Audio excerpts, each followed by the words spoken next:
Welcome to our channel. Hi friends, সবাই কেমন আছো? আজ আমি আবার এসে গেছি তোমাদের মাঝে একটা নতুন রেসিপি নিয়ে, বেগনির রেসিপি। প্রথমে একটা পাত্রে আমি বেসন নিচ্ছি। দেখো 6 থেকে 7 চামচ মতো আমি এখানে বেসন নিয়ে নেব।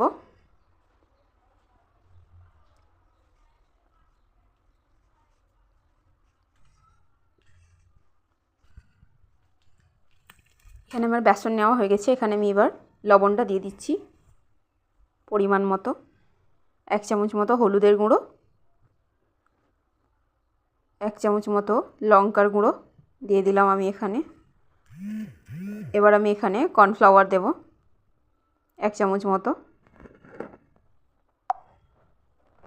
এবার দেখো বেগুনগুলোকে আমি ঠিক এইরকমভাবে সাইজ করে কেটে রেখেছি। এবার বেসনের মধ্যে আমি সামান্য পরিমাণে জল দিয়ে এটাকে ফেটে নিচ্ছি। এরকমভাবে হালকা হালকা করে জল দেবে, একবারে কখনোই দেবে না, তাহলে এটা অনেক বেশি নরম হয়ে যাবে, তখন আর করা যাবে না বেগনিগুলো। এইভাবে ফাটাতে হবে 5 থেকে 10 মিনিট মতো এইভাবে ফাটিয়ে নেবে।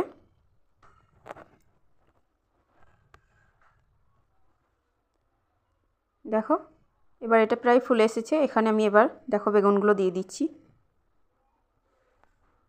এবার আমি কড়াইয়ে তেল চাপিয়ে দিচ্ছি। আমার তেলটা সামান্য গরম হলে তখন আমি বেগুনগুলোকে এদিক ওদিক করে বেসনটা লাগিয়ে এই তেলের মধ্যে দিয়ে দেবো।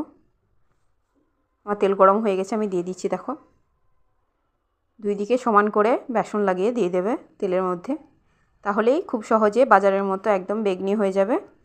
আর তোমাদের কিছু কথা বলে নিই, যারা আমার চ্যানেলে নতুন আছো তারা অবশ্যই আমার চ্যানেলটাকে সাবস্ক্রাইব করে পাশে থাকা বেল আইকনটা প্রেস করে দেবে। আর যারা আমার সাবস্ক্রাইবার আছো তারা অবশ্যই লাইক কমেন্ট শেয়ার করবে। আর তোমাদেরকে অসংখ্য ধন্যবাদ। দেখো আমার প্রায় বেগনিগুলো হয়ে গেছে। এবার আমি উল্টে পাল্টে নিচ্ছি আর একটু লাল করে ভেজে নেব। দেখো আমার লাল লাল প্রায় হয়ে আসছে, আর একটু কালারটা আসলে তখন আমি তুলে নেব। হয়ে গেছে আমার। এবার আমি প্লেটে তুলে নেব। বিকেলের নাস্তার জন্য একদম পারফেক্ট, মুড়ির সঙ্গে একটু বিট লবণ দিয়ে এইভাবে বানিয়ে খেয়ে নেবে। একদম মনে হবে একদম বাজার থেকেই নিয়ে এসেছো। ভালো লাগলে অবশ্যই লাইক কমেন্ট শেয়ার করো। Thank you so much everyone.